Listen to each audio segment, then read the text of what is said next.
Aujourd'hui, à Manuel d'Histoire, je vous présente un entretien sympathique que j'ai eu avec Éric Bédard, un enseignant en univers social au Collège des Compagnons à Québec. C'est un enseignant avec qui j'ai eu le plaisir de faire mes études universitaires à l'Université Laval à la fin des années 90, début 2000. Et il enseigne toujours avec passion après presque 25 ans. Vous allez voir, c'est une belle discussion. Cet épisode est aussi une occasion de vous parler des podcasts proposés par Balado Pédago, auquel Manuel d'Histoire est lié. Alors, je vous propose aujourd'hui l'offre du balado de Frédéric Jean, le cancre pédagogue. À tous les auditeurs en quête d'inspiration et de pédagogie, aviez-vous déjà pensé à la puissance de l'apprentissage non conventionnel? Découvrez le cancre pédagogue, le balado qui révolutionne votre perception de l'éducation. Des récits captivants, des conseils pratiques et des invités inspirants. Rejoignez-nous pour un voyage unique vers la découverte de nouvelles perspectives. Abonnez-vous dès maintenant au Cancre Pédagogue, le balado qui célèbre l'apprentissage sous toutes ses formes. Un podcast d'anthologie à réécouter avec plaisir. Éric Bédard est un enseignant chez qui on sent toujours cette passion pour l'enseignement après plus de 20 ans. J'ai l'impression de retrouver l'étudiant de l'université que j'ai connu lors de mes études. Éric et moi avons parlé sans faux semblant de son parcours au moment où nos chemins se sont séparés en 2001, puis de son expérience au ministère de l'Éducation et de son retour en enseignement par la suite.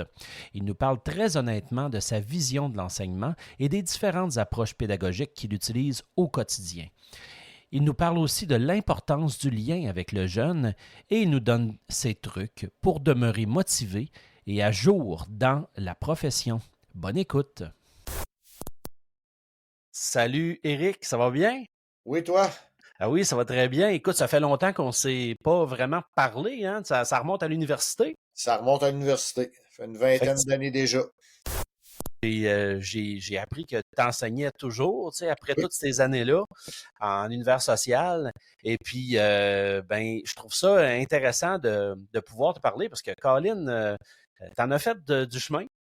Fait que, tu sais, il y a quand même 25 ans à peu près d'enseignement, là. On approche du 25 ans, là. Ça doit faire. Oui, hein? J'étais un peu comme toi, là. 23, 24, là, on est autour de ça, là. C'est ça, on approche Je du n'ai pas eu mon 25. implication pour mon 25 ans par mon CSS. On gardera ça pour le 25e. C'est ton 25e, tu sais, c'est Ouais. comme un moment clé de ton histoire professionnelle. Avoir une petite montre.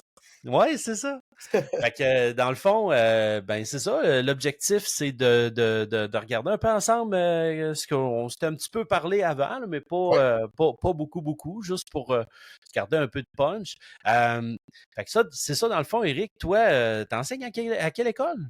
J'enseigne au Collège des Compagnons à Sainte-Foy. Oui, tel qu'on peut voir sur ton gilet en ce moment. C'est un addon en plus aujourd'hui. C'était même pas prévu. J'ai dit ça le matin en passant même pas ce soir, là. Fait que. C'est bien correct. Fait que Collège des Compagnons. Ouais. Et puis, dans le fond, moi, t'enseignes à quel niveau? T'enseignes l'univers social, c'est ça? Mais J'enseigne l'univers social, j'enseigne l'histoire en deuxième, histoire géo en deuxième secondaire. Ouais. Depuis une vingtaine d'années, là, quasiment depuis que j'ai commencé. J'enseigne aussi un groupe d'histoire de secondaire 4. Puis j'ai aussi 3 groupes d'un cours qui s'appelle Citoyenneté numérique, là, qui est un cours maison à notre école là, depuis 4 ans. Là. Fait que je fais Super. du 2, 3 puis 4. Puis, t'aimes toujours faire ce que tu fais? J'adore ce que je fais. Sinon, je le ferais plus. Non, tu vois, c'est super important, ça. Oui, Puis, tout à fait. fait que j'aimerais ça que tu me parles un petit peu, parce qu'on a fait un petit peu un bref survol ensemble de ton parcours, mais j'aimerais ça que tu me parles de ça, de ton parcours. Hein. Après l'université, on ne s'est plus vu. Fait que dans le fond, on a nos vies professionnelles, amoureuses, etc. On sont allés de tous les bords. Alors, peux-tu me parler de ça un peu? C'est quoi ton parcours de prof? Ouais, c'est ça. Disons qu'on a fini l'université ensemble en mai 2001, si je me trompe pas, hein, c'est ça, 2001.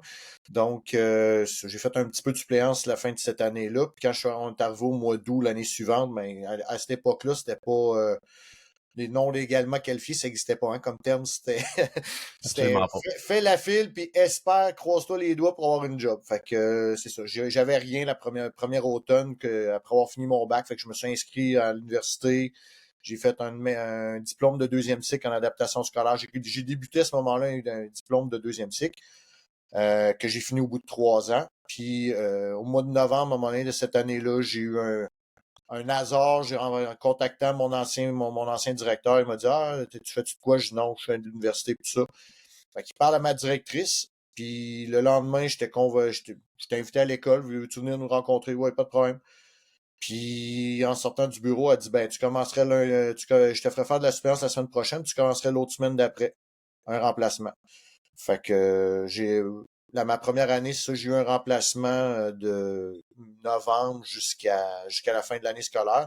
Puis j'ai continué l'année suivante à remplacer la même personne qui était partie. C'était dans l'ancien cours d'éducation, d'initiation et de technologie qu'on avait en troisième secondaire, là.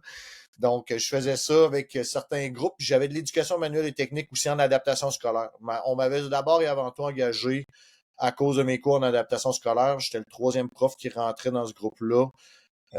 C'était des groupes rock'n'roll qu'il y avait en adaptation scolaire. Fait que mes 2 premières années, j'ai commencé en adaptation scolaire, vraiment pas en univers social.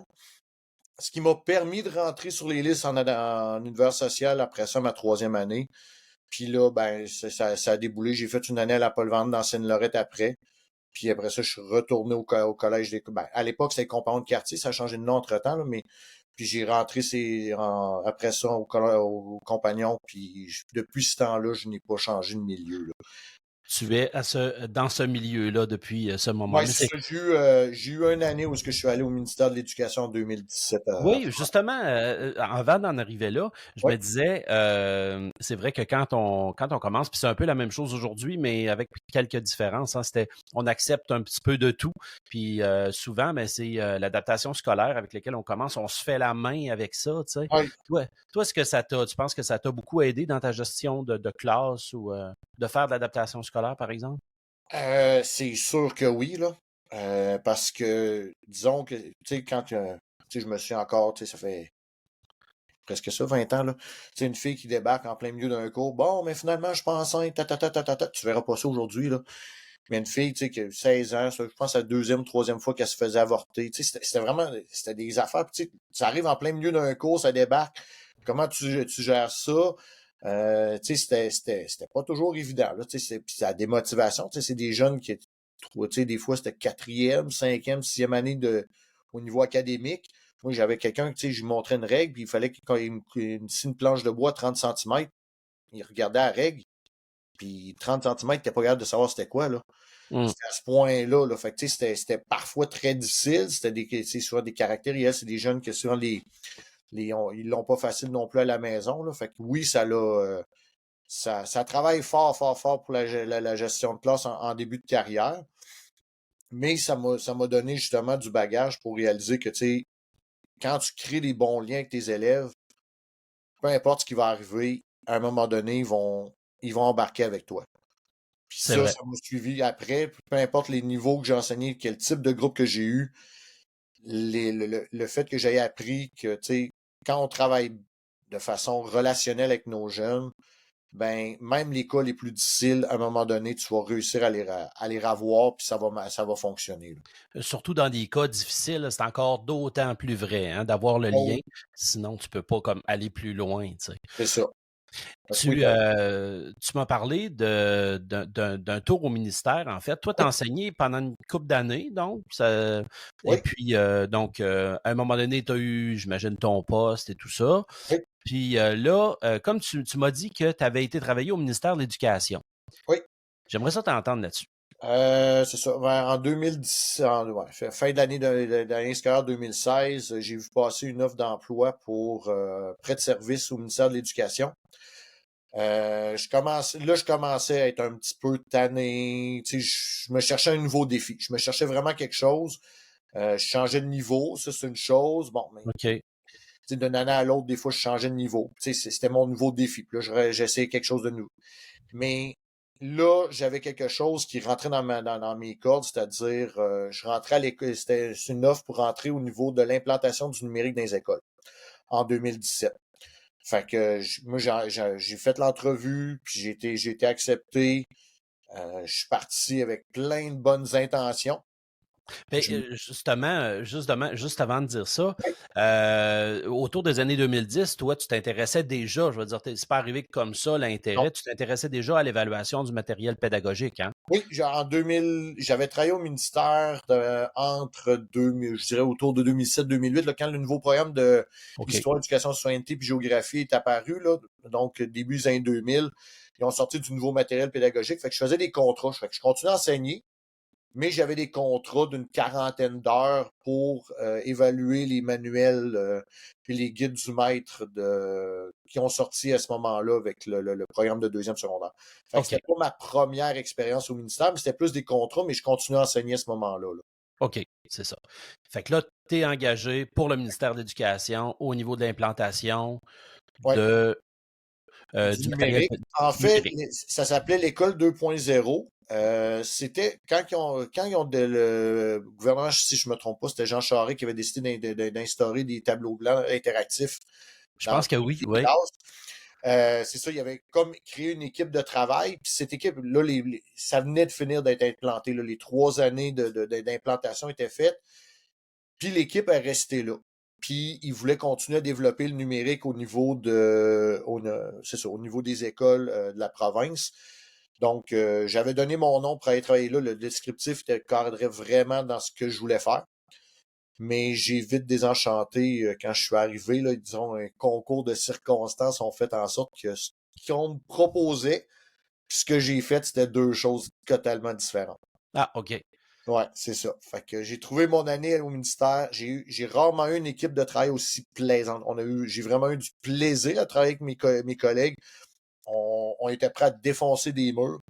Mais en étant à l'intérieur de la machine, tu te rends compte que c'est lourd, c'est compliqué, c'est pas facile de faire évoluer les choses. Puis même après ma deuxième semaine, ma directrice qui m'avait engagé m'a dit j'ai besoin de quelqu'un de plus terre à terre. J'ai déjà mes crinqués qui veulent, qui voient la lune, puis qui veulent, mais là, il faut que je ramène un peu plus terre à terre, puis c'est un peu pour ça que j'ai été choisi.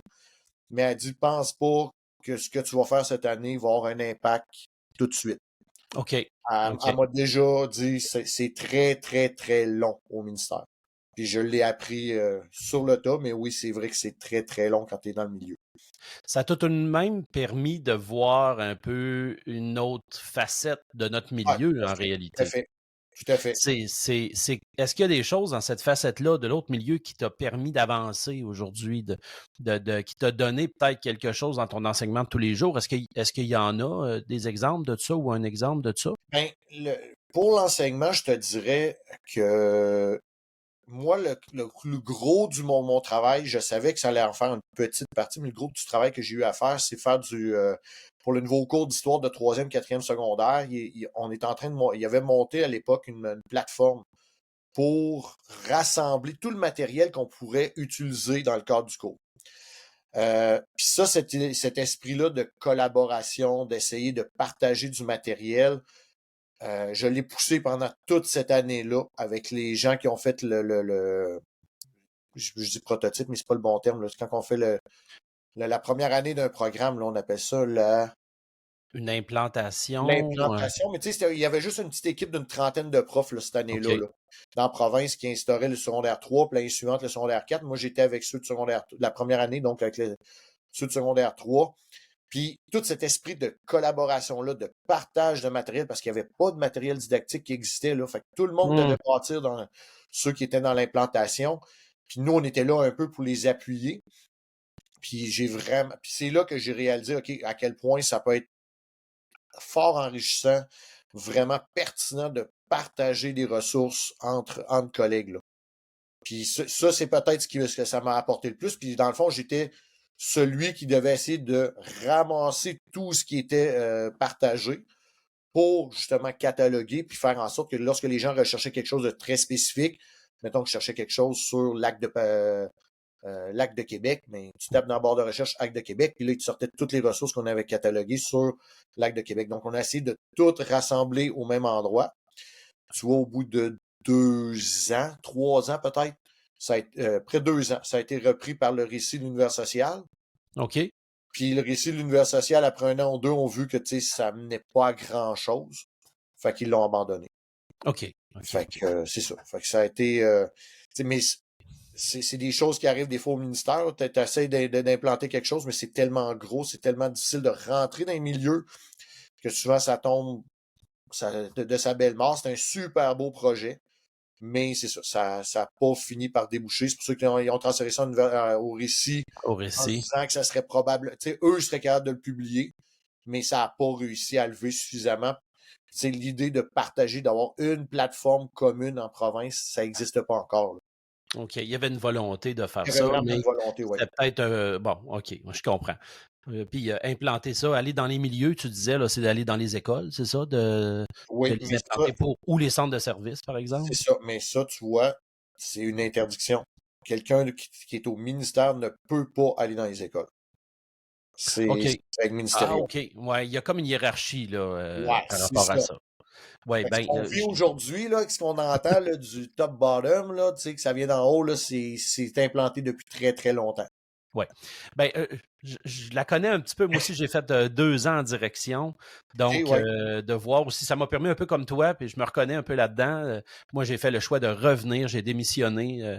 J'ai vu ce que c'était, mais la classe me manquait. Puis bon, Ouais. le concret de la classe, là, le lien avec l'élève, puis de parler de matière, puis ça me manquait beaucoup. Puis effectivement, oui, c'est ça. On dirait même que quand tu t'en vas dans un milieu où c'est plus hiérarchisé, ben, tu as l'impression de pas d'avoir moins de pouvoir que dans ta classe aussi. Moi, je trouvais que Tout j'avais à moins fait. de pouvoir un peu, tu sais. Moi, Alors, ce que je trouvais difficile, c'était, tu sais, quand je finissais ma journée à 4 heures, qu'est-ce que j'ai apporté à qui? Est-ce que j'ai apporté quelque chose à quelqu'un? Quand on est en classe, c'est sûr que quelque part dans la journée, on a semé quelque chose chez un jeune. C'est sûr, sûr, sûr, sûr, sûr. ouais. Quand je sortais d'une journée de l'édifice Marie-Guyard, est-ce que j'ai vraiment fait une différence pour quelqu'un aujourd'hui? Ça m'est pas arrivé souvent de sortir. Puis ça, ce sentiment-là m'a beaucoup manqué, puis ça a fait en sorte que j'ai voulu retourner à l'enseignement après. Là. OK, ouais. Je te Un peu comme comprends. toi avec la direction. Là.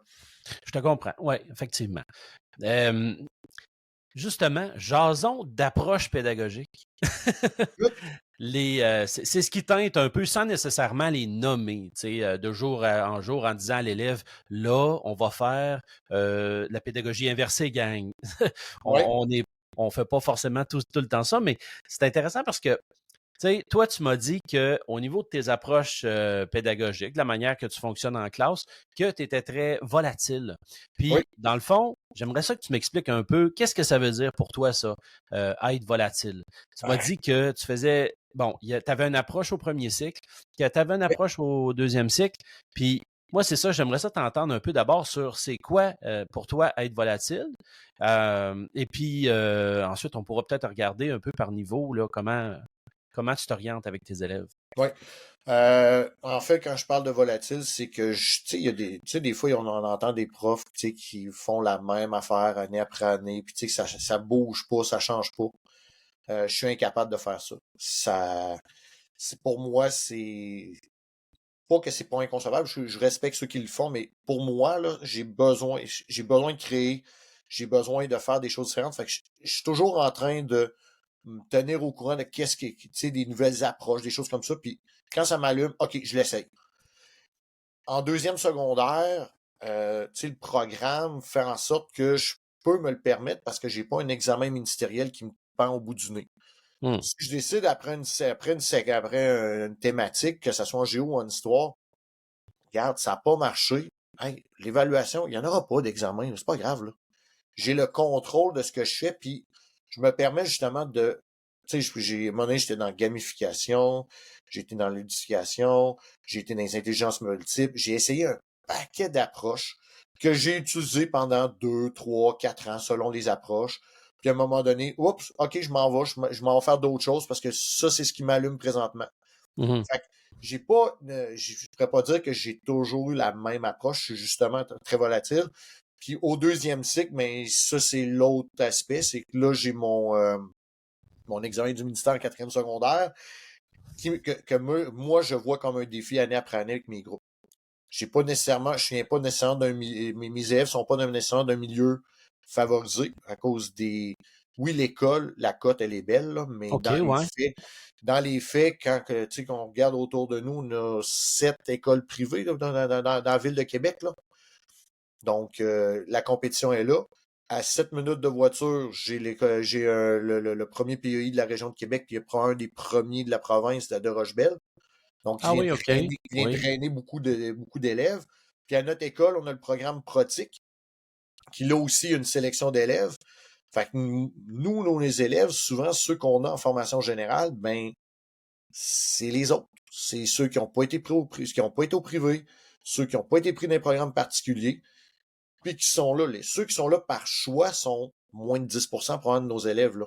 Donc, c'est Ouais. pas des élèves faciles, puis c'est un beau défi en quatrième secondaire. Quand un élève qui arrive je vais dire, l'Algérie, au mois de janvier, puis il faut que je réussisse à y faire son examen du ministère à la fin de l'année, bonne chance.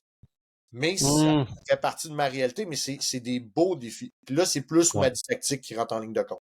Là, mes Oui. approches. Fait que là, je change là, c'est plus, là, je suis plus, OK, c'est quoi les difficultés? OK, c'est quoi qu'il faut que je travaille? OK, là, je suis plus à la pièce, mais ça aussi, c'est un autre défi, mais j'adore ça. Alors, c'est intéressant ce que tu dis là. Puis, OK.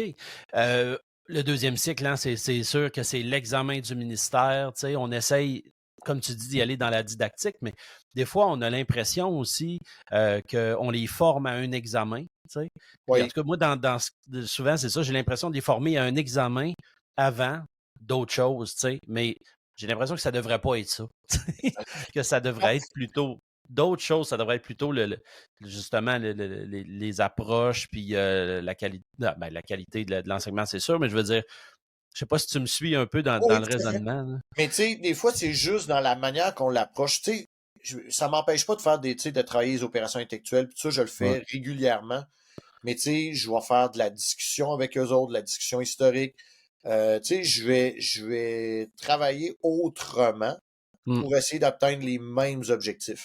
Souvent, vu que, tu sais, quand je suis pas dans l'examen du ministère, tu sais, à la fin d'une étape, avec tu sais, on a notre autonomie professionnelle, mais j'aime l'exercice cette autonomie-là, là. Puis souvent, Ouais. je discute avec mes élèves, je les rencontre en petits groupes. OK, puis là, je leur parle, par exemple, bon, Lac d'Union, OK, tel. Puis là, j'ai questionne, puis là, je les pousse pour vraiment m'assurer de leur compréhension. Il y en a beaucoup qu'à l'oral, beaucoup plus facile qu'à l'écrit. Les examens sont toujours à l'écrit.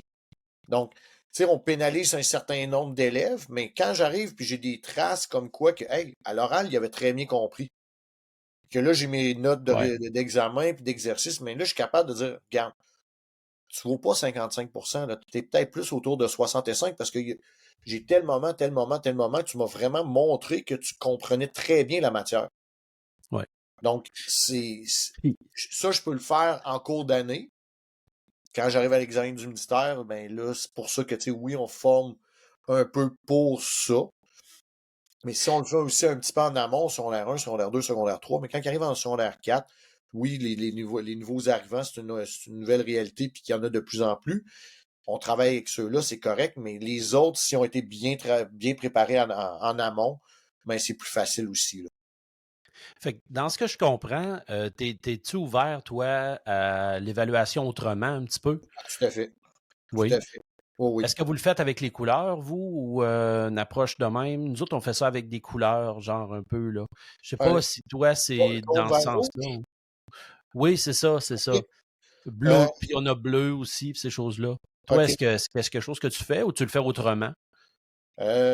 À l'occasion, souvent c'est après. Moi, je peux faire 2 choses, j'ai un cerveau de gars. Je fais 10 choses à la fois. Mais c'est ça, non, c'est ça. Souvent, c'est après que j'ai fait mes entrevues. Là, tu sais, je me prends une période après, là, puis là, tu sais, je me note souvent, je me laisse des traces écrites. Là. Oui, des codes de couleur. Ouais, ouais. Nous, on a comme un cadran, j'utilise un cadran pédagogique, là. Puis là, je travaille avec ça. Donc, après ça, j'ai un vert, ça va bien, jaune, OK, il y a des petites lacunes, puis rouge.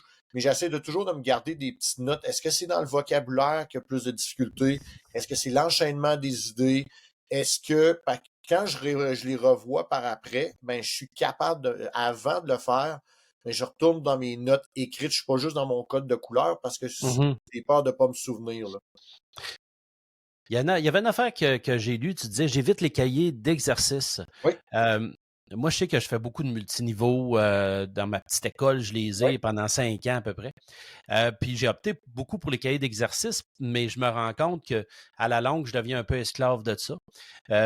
Toi, comment tu fais pour te passer de ces cahiers d'exercice-là? Tu vas rechercher partout des choses, tu bâtis Exactement des ça. choses? Oui, je bâtis beaucoup. Quand j'ai des stages 4 en début d'année, j'adore ça. Là, je peux bâtir. J'ai 3 mois où ce que je bâtis. Je Ah, remercie c'est mes vrai. stagiaires pour le temps qu'ils me libèrent pour pouvoir. Quand ça va bien avec un stagiaire, j'ai du temps pour créer. Puis j'adore ça, là. Euh, oui, c'est ça. Les cahiers, mais l'affaire, c'est que toi, tu travailles dans un petit milieu à Saint-Paul.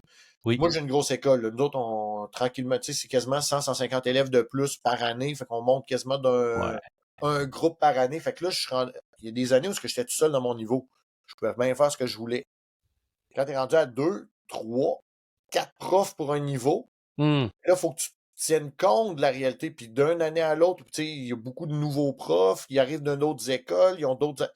Fait que là, je me faisais tout le temps dire, Éric, j'aimerais ça avoir un cahier pour me rattacher, pour me donner la chance de partir. Moi, l'histoire de ce PGO de secondaire 2, ça fait 20 ans que je le fais. Là. Ouais. J'ai plus besoin de ça. Là. Je suis capable de le faire. J'ai bâti du matériel avec les années. J'ai Hmm. en cherché sur le récit. Je vois des fois sur des groupes comme Planète Univers Social, il y a des super belles. C'est pour C'est ça que vrai. la fameuse plateforme que je parlais qu'on pouvait échanger, si on avait un petit peu un point central, ça Ouais. serait tellement génial. Mais d'avoir ce genre d'échange-là, de matériel, tu pourrais te permettre de sortir Hmm. des cahiers d'exercice où on est vraiment plus méthode traditionnelle, ce que moi j'ai plus de difficultés avec, mais Hmm. je comprends parfaitement. Fait, en secondaire 2, là, depuis 2 ans, j'ai réussi en géographie à faire enlever le cahier d'exercice. J'espère tranquillement pas vite avoir l'histoire. Puis en secondaire, tu vois, en secondaire 4, cette année, avant, j'utilisais un manuel seulement. Oui. Puis maintenant, vu que la maison d'édition a fait faillite, ben, là, mon collègue avec qui j'enseigne depuis l'année passée en secondaire 4, me semble que ce serait bien d'avoir un cahier d'exercice. Je dis, regarde, fine, je te suis.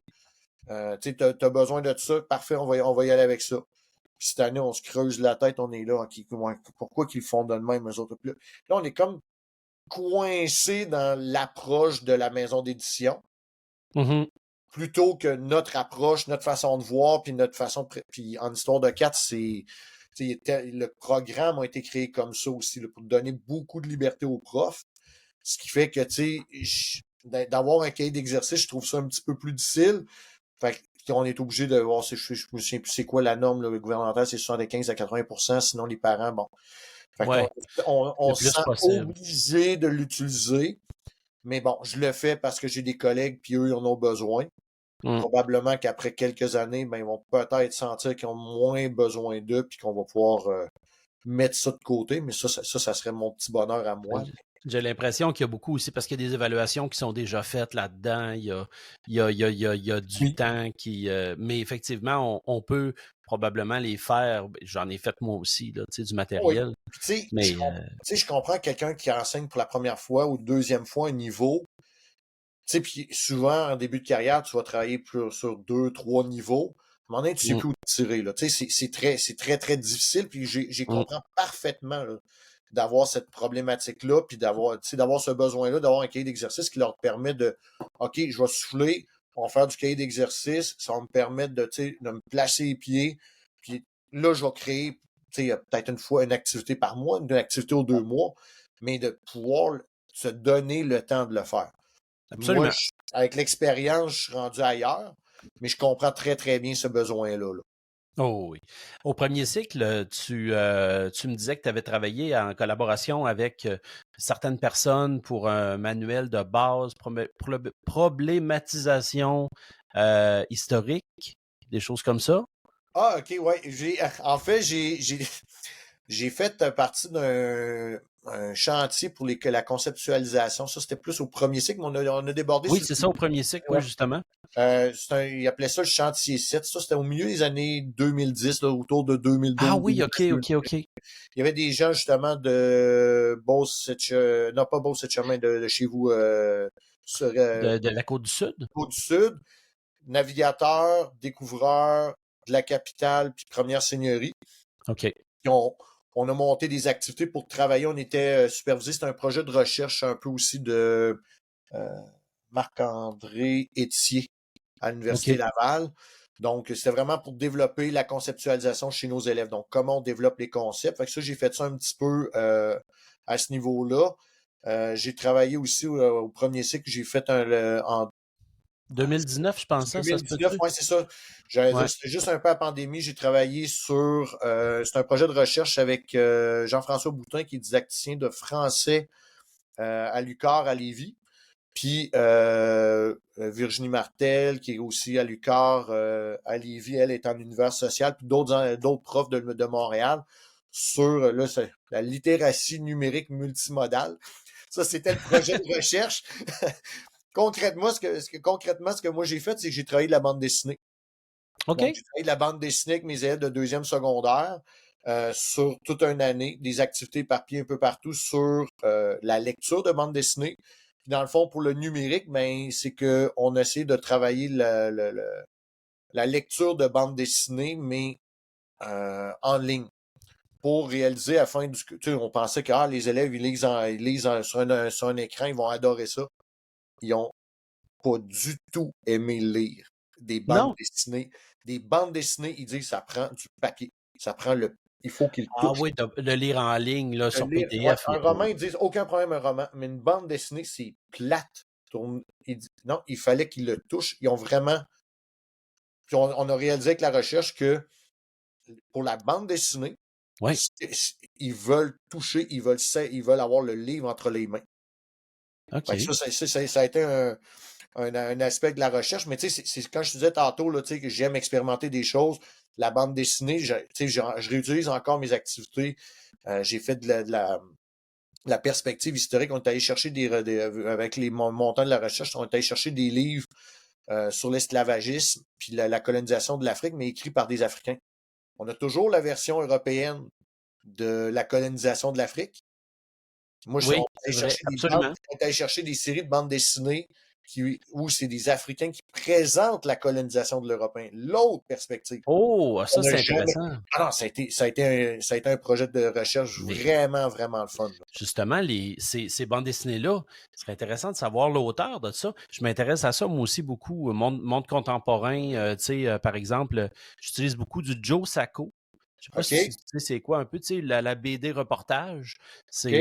C'est intéressant pour le monde contemporain, mais Oui. ton truc, c'est Il sûr faudrait que ça devait pas être le Tintin au le nom était Congo, trop là. compliqué. Là. Moi, j'avais une série. Il faudrait que je te l'enverrai par Non, c'est Messenger intéressant. par après. Là, mais c'est ça, il y a vraiment. C'est vraiment un spécialiste de la période de la colonisation de l'Afrique. Puis on fait une série de 5 bandes dessinées sur le sujet. Là.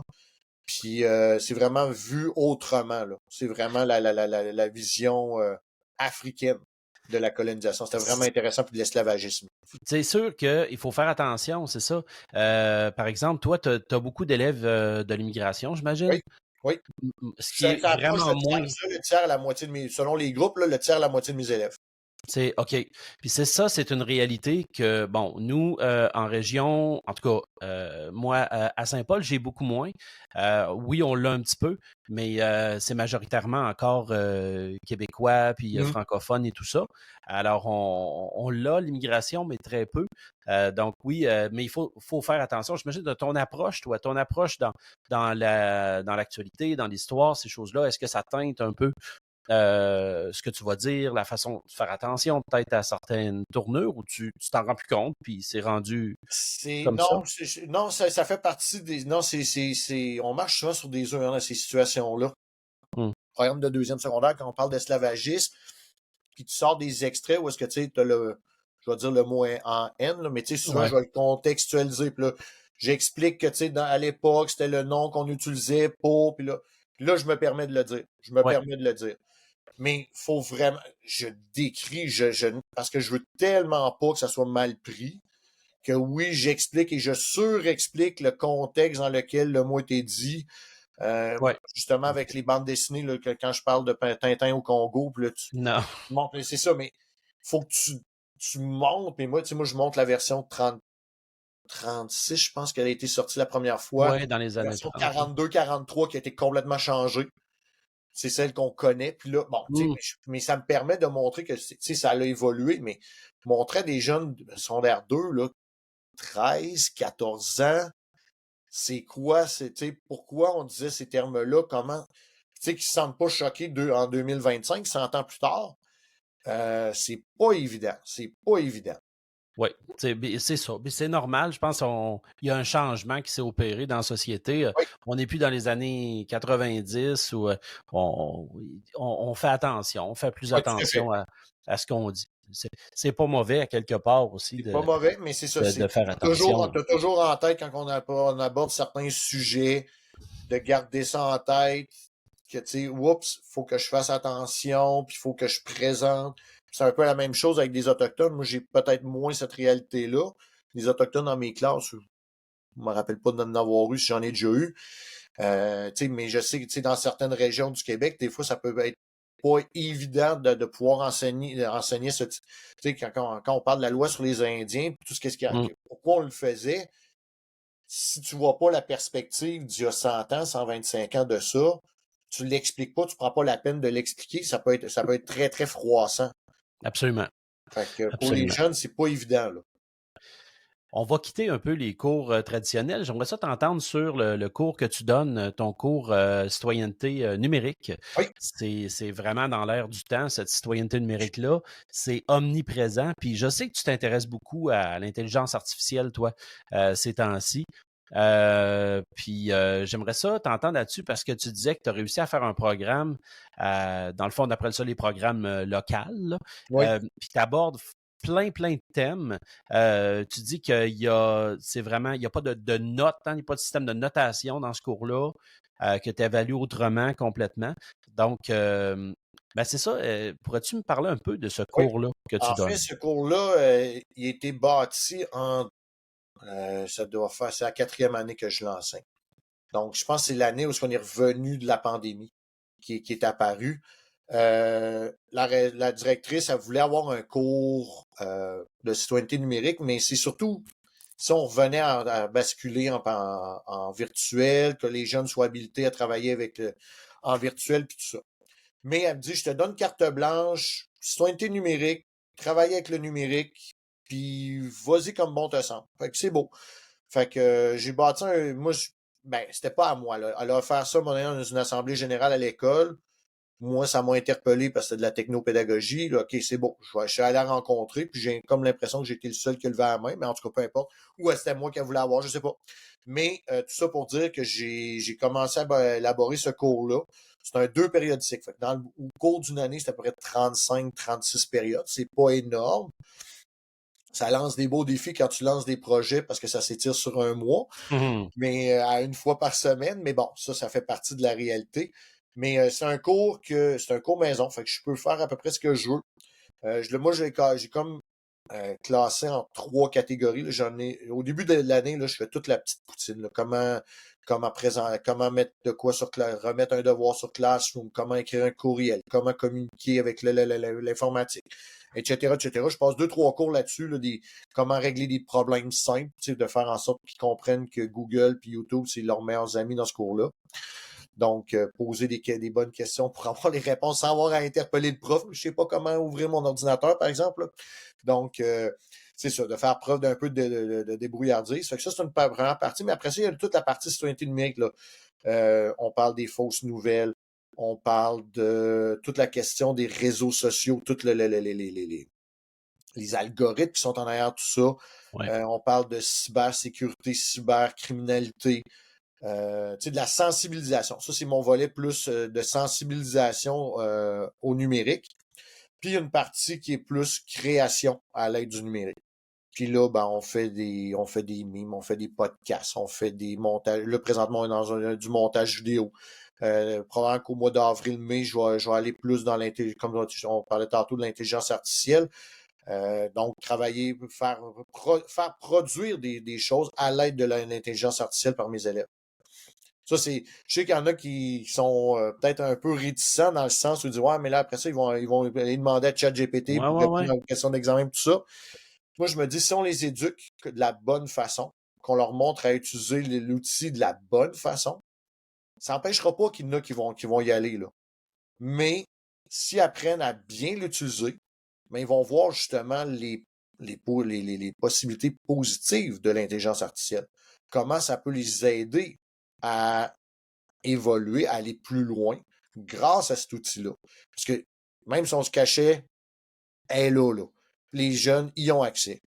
Fait que ça Ouais. ne sert à rien de se fermer les yeux, il est aussi bien de leur montrer à l'utiliser adéquatement pour l'utiliser, pour faire en sorte que ils pensent même pas. En tout cas, moi, dans mes cours, j'ai pas vraiment eu. Je dirais que ça arrive peut-être une ou deux fois depuis quelques années, là, des situations de plagiat avec ChatGPT ou peu importe, là, la plateforme d'IA. Là. Mais j'ai pas. Les élèves ne sentent pas le besoin de le faire. OK. Puis, c'est ça, tu dis que toi, l'intelligence artificielle, ça fait à peu près 2 ans. Tu dis que tu triples là-dessus. Oui, Dans le fond, comme approche pédagogique ou comme les élèves ils peuvent s'en servir dans ton oui, cours, mais intelligemment, j'imagine. oui. Ben, tu sais, en Mm. fait, j'ai commencé. Quand j'en ai commencé à en parler, c'était vraiment. C'était avant ChatGPT. Là. Donc, j'étais vraiment plus. Mon prof d'histoire sortait, fait que là, j'ai fait l'histoire de l'intelligence artificielle. Puis, tu sais, je leur donnais des cours justement d'où ça vient, puis que, tu sais, vers où on s'en va avec ça. Mais, tu sais, on était loin de ChatGPT, Copilote, Claude et tout le tralala. Et ça a tellement évolué rapidement.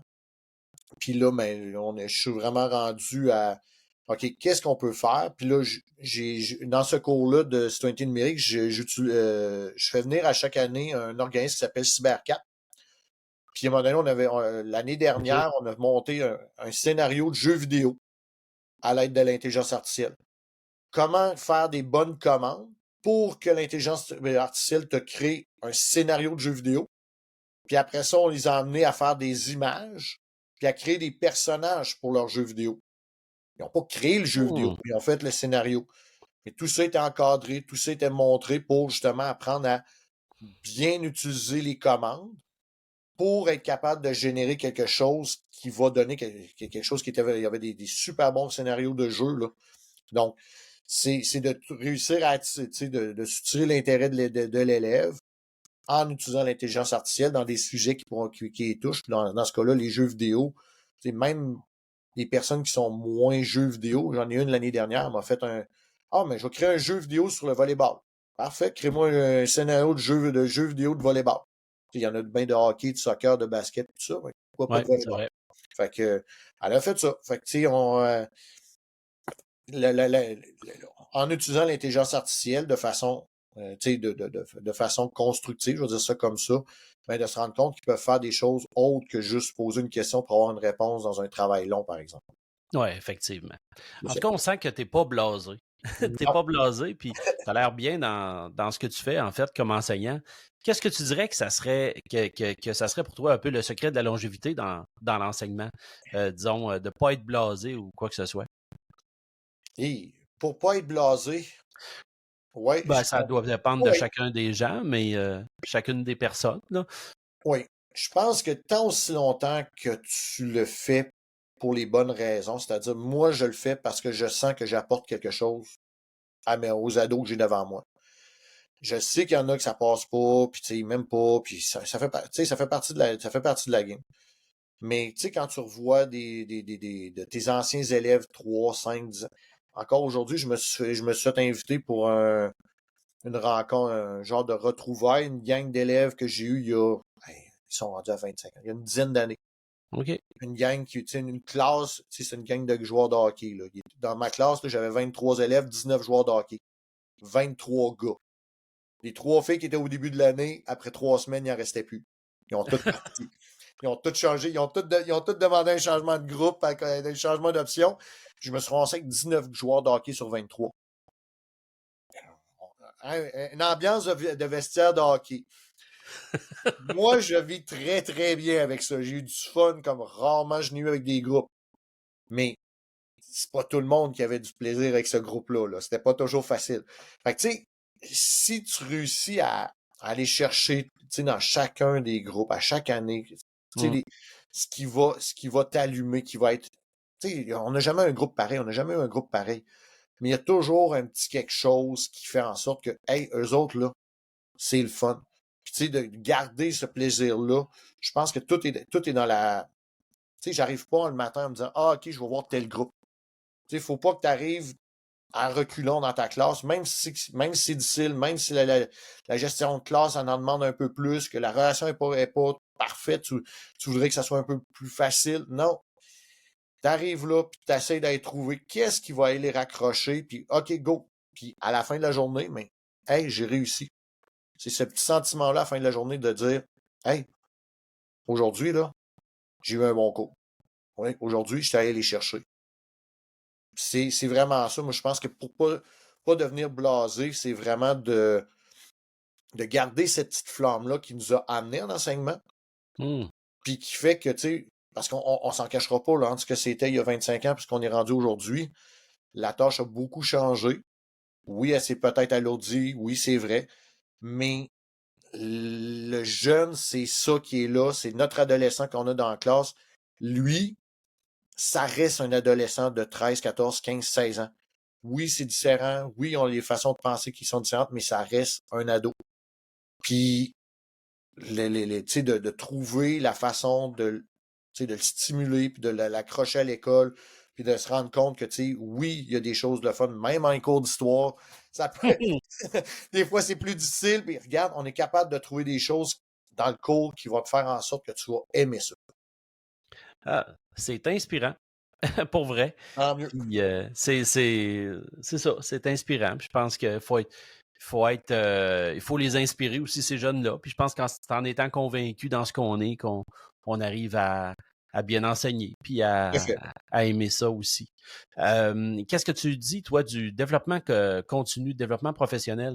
Toi, est-ce que tu vas chercher des nouvelles affaires fréquemment? Là, je sais que maintenant, il y a une comptabilisation, une obligation de formation, mais je veux dire, d'après ce que tu m'as dit, je pense que c'est quelque chose que tu fais un peu naturellement. Là. Nous autres, on a une plateforme là, pour comptabiliser.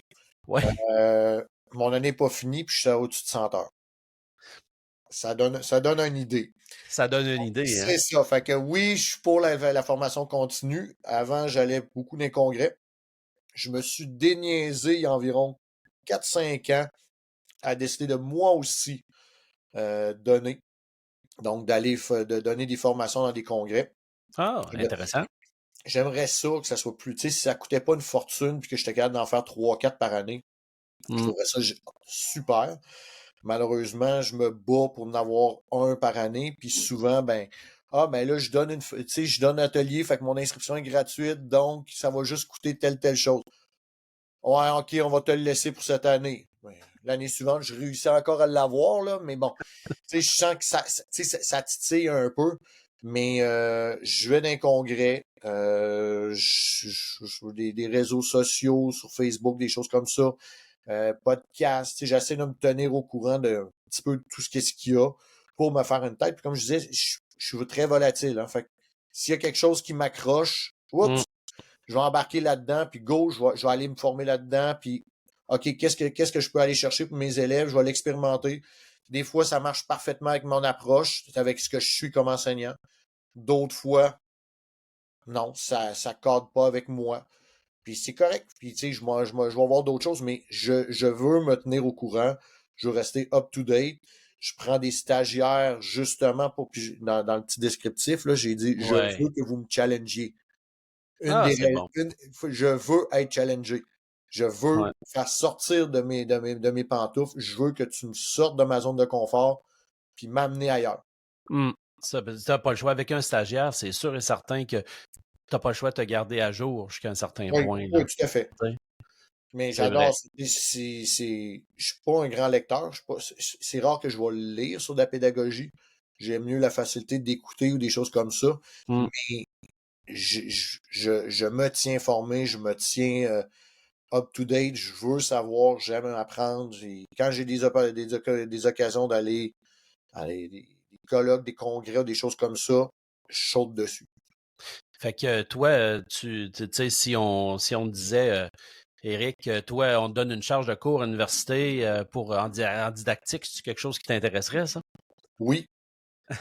Oui, mais ça fait 2 ans que je l'ai dans la tête, mais je fais pas le pas. J'ai peur d'être un imposteur. Ça prend ben ça, c'est un syndrome, ça. Ouais, les congrès, c'était la même affaire. Je voulais pas donner d'atelier parce que j'avais le syndrome de l'imposteur. Pourquoi moi, je suis qui, moi, pour aller montrer aux autres d'eux? C'est sûr que j'aimerais ça, avoir tu sais, juste le vivre, voir si j'aimerais ça, mais je ne ferais pas que ça. J'ai une amie qui, elle aurait voulu faire ça, faire moitié prof au secondaire, moitié université. Puis au bout de 2 ans, ben, ils ont dit, tu choisis. C'est université. Ah, ouais. OK. Parce qu'elle avait fait 2 années d'université, elle avait pris le sabbatique, mais là, ils ont dit, OK, tes 2 années sont faites, qu'est-ce que tu fais? Ouais, je peux te faire 50-50? Non. Le centre de service avait refusé, fait que, OK, c'est beau. Fait que là, elle est juste à l'université. J'ai même, comment je pourrais dire, oui, j'ai été chercher beaucoup d'expérience à droite et à gauche, mais j'ai pas de j'ai mon diplôme de 2e cycle en adaptation scolaire. Mais j'ai rien de plus pour dire que je vais aller enseigner à des universitaires. Ouais, je comprends. C'est là que mon syndrome de l'imposteur est, de dire ouais, mais je suis qui moi par rapport aux autres, je suis pas plus diplômé, j'ai peut-être un peu plus d'expérience de terrain, oui, mais sans plus, là, je me sens pas le meilleur parce que j'ai de l'expérience. Là. Développer du matériel pédagogique pour une maison d'édition? Oui, ça aussi, ça m'a déjà tenté. Je suis encore tenté. Mais ce que je me suis fait dire par quelqu'un que je connais qui l'a déjà fait, tu le fais pas pour l'argent. C'est énormément de temps que ça donne. Puis il dit au bout du compte, ce que tu présentes à la maison d'édition puis ce qui va sortir, il n'y a pas tant de choses de ce que tu as produit. Moi, ce que j'aurais voulu dans une maison d'édition, c'est produire du matériel. Mais souvent, c'est sûr que les maisons d'édition sont prises aussi avec les droits d'auteur, puis les ci, puis les ça, quand ils vont chercher des documents, tout ça. Il y a beaucoup de contraintes là, de ce que je me suis fait expliquer par mon collègue, mais ça serait quelque chose que, oui, c'est une autre expérience de travail que j'aimerais vivre, mais je le ferais une fois, mais je le ferais pas tout le temps. Je comprends. Ouais. C'est ce qui fait que des fois, on se dit, on est quand même dans une position intéressante en enseignement aussi. On peut essayer des choses, puis on est quand même bien là-dedans. Hey, écoute, je pense que tes élèves sont très chanceux de t'avoir, Éric, honnêtement. Là. Je vais prendre comme un compliment. Ton école aussi, parce que, tu sais, ça fait quand même un bout que tu es là, puis, tu sais, tu es encore habité par cette espèce de passion-là d'enseigner, puis je pense que c'est important, hein, tu sais, c'est tous les jours, puis c'est beaucoup d'énergie. Fait que, écoute, moi, j'ai beaucoup apprécié de parler, Éric, ce soir-là, puis j'ai appris beaucoup de choses aussi, puis je pense qu'il y a des gens qui vont, en écoutant ça, peut-être être inspirés par ton parcours puis par tes idées. Alors, c'est l'objectif. Et merci beaucoup, Éric. C'est comme pour mes élèves. Si j'en ai réussi si j'ai réussi à en accrocher à inspirer une personne, mais ça sera ça qui aura été fait. Et voilà. C'est un bon mot. Voilà, c'est ça. Et voilà. Hey, merci beaucoup. Ça fait plaisir.